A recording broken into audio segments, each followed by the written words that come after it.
Արտադրությունից պետք չէ վախենալ, բայց պետք է անպայման հետազոտել։ Արտադրությունը կարող է խոսել ինչպես բարորակ փոփոխությունների, այնպես էլ մեզ համար լինել ազդանշը։ Արտադրություն կարող է լինել մաստոպացիաների ժամանակ, կիստոզ փոփոխությունների հետևանքով, ներծորանային պապիլոմատոզի, բայց եթե ունենք արյունային արտադրություն, անպայման շտապ մոտենում ենք կրծքաբանների եւ արտադրությունը տալիս ենք անալիզ։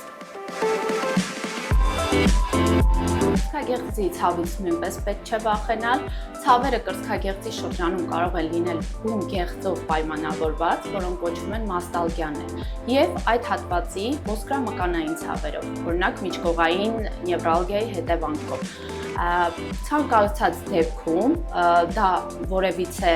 վտանգ իր մեջ չի պարունակում, բայց ցավի դեպքում ճիշտ է հետազոտվել եւ բացառել կրծքում որևիցե փոփոխություն։